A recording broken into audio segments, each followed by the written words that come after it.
Good morning, students. Welcome.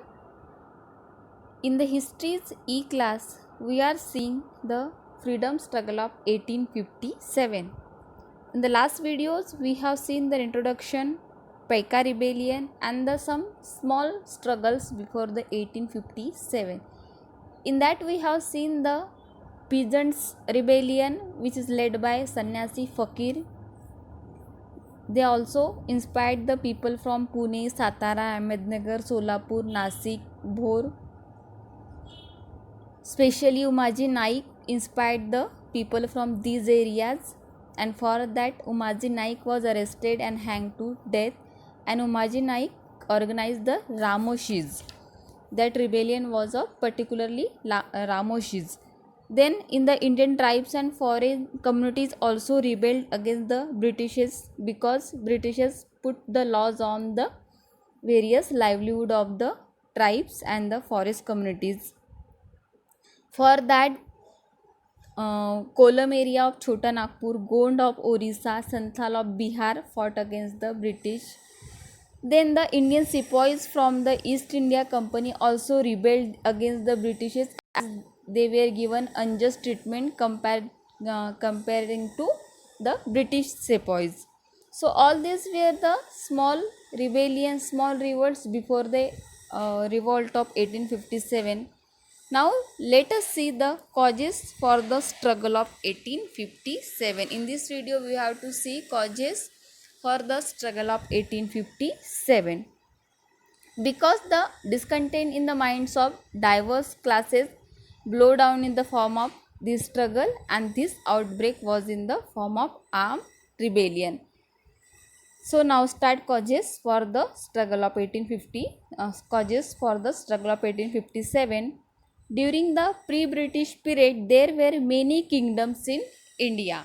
India में छोटे छोटे किंगडम्स थे, छोटे छोटे ऐसे प्रोविंसेस थे जहाँ की गवर्नमेंट वो अपने खुद के एरिया के लिए लिमिटेड रखते थे और अपना जो लाइवलीहुड थे वो आराम से जीते थे. Whatever changes took place at the center never affected the village system. तो ये छोटे छोटे किंगडम्स थे, वो इंडिपेंडेंट थे. सेंट्रलाइज पॉलिटिक्स में कुछ भी हो जाए, इन लोग को कुछ फ़र्क नहीं पड़ता था, वो अपना लाइवलीहुड स्मूथली चलाते थे. The village system continued as it is, but the British changed the prevalent system and tried to set up the new system. अभी जैसे कोई बाहर के लोग आते थे, फ्रेंच आए थे, डच आए थे, पोर्तुगीज़ आए थे, तो ये बाहर के आने वाले लोग कुछ भी करें, ये जो छोटे छोटे किंगडम्स थे, जो विलेज एरिया के लोग थे, इन लोगों को कोई फ़र्क नहीं पड़ता था. लेकिन जब ब्रिटिश आए तो ब्रिटिशर्स ने क्या किया, पूरी ही सिस्टम को चेंज करने की वो कोशिश कर रहे थे. वो नए नए लॉज पुटअप कर रहे थे, जिससे क्या हो रहे थे, ये विलेज सिस्टम भी अभी धीरे धीरे डिस्टर्ब होने लगी थी. Looking at the changing nature of village system creating a feeling of instability and insecurity in the minds of the people. अभी तक जिस सेंट्रलाइज पॉलिटिक्स में जो चेंजेस हो रहे थे, सोशल लाइफ में जो चेंजेस हो रहे थे, उनसे सिर्फ कुछ हद तक के कुछ ही लोग अफेक्टेड होते थे. लेकिन जैसे जैसे ये ब्रिटिशर्स का एरिया बढ़ते गया, उनके लॉज सभी एरिया के लिए ड्यूरेबल होने लगे, तो क्या हो गया, ये जो कॉमन पीपल थे, छोटे छोटे किंगडम्स के जो लोग थे, वो इनसिक्योर होने लगे, इंस्टेबल होने लगे, क्योंकि उनके ऊपर भी, उनके लाइफस्टाइल के ऊपर भी अभी ब्रिटिश रूल का अफेक्ट होने लगा था. This is the one of the reason before the struggle of 1857. Then the economic cause.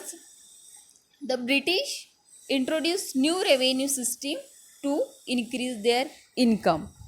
अभी इनके लाइवलीहुड के ऊपर तो ब्रिटिश के रूल अफेक्ट कर ही रहे थे, लेकिन ब्रिटिश ने क्या किया, रेवेन्यू सिस्टम भी चेंज की. यानी कि अपना प्रॉफिट बढ़ाने के लिए, अपना इनकम बढ़ाने के लिए वो क्या कर रहे थे, ये जो लोकल लोग थे इनके ऊपर टैक्सेस इम्पोज कर रहे थे. Taxes were forcibly extracted from the farmers. उनसे वो फोर्सिबली एक्सट्रैक्ट करते थे, यानी कि ज़बरदस्ती से उनसे वो टैक्स लेते थे. भले ही उनका जो इनकम है वो प्रॉफिट में है या नहीं है, वो कैश प्राइस दे सकते हैं, नहीं दे सकते, इनसे ब्रिटिशर्स को कोई लेना देना नहीं था. They were only in the mean of taking money from the farmers. As a result of it agriculture system collapse. इससे क्या हुआ, जो एग्रीकल्चर का सिस्टम था वो कोलैप्स हुआ, क्योंकि जो फार्मर्स थे उनको क्रैश क्रॉप ही लेने पड़ते थे. एंड इसके बावजूद भी अगर फेमिना ना है, अगर वो लॉस में जाते हैं, उसके बावजूद भी उनको टैक्सेस पे करने पड़ते थे. To sell the British goods in India and the enjoy profit was the policy of the British. To sell the British goods in India and enjoy the profit was the policy of the British. वो लोग अपने जो उनकी जो बनाई हुई चीज़ें थी वो यहाँ पे सेल करने लगे थे और उससे वो प्रॉफिट गेन करने लगे थे.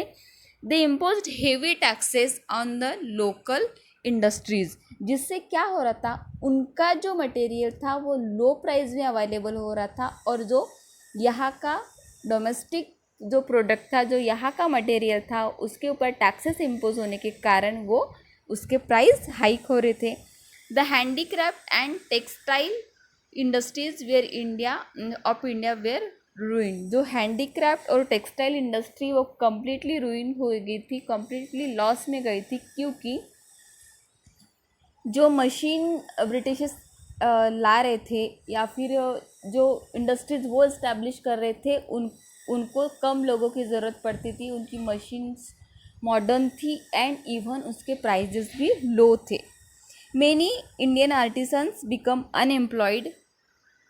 They had growing discontent in their mind against the British. ये जो हैंडीक्राफ्टेड लोग थे, जो हाथ से मशीन चलाते थे, हाथ से प्रोडक्ट निकालते थे, वो कम्प्लीटली अनएम्प्लॉयड हो गए थे, क्योंकि उनकी जगह मशीनों ने ले ली थी. And this were the economic causes related to struggle of 1857. So in the next video we will see the social causes, political causes for the struggle of 1857. So which two causes we have seen in this video?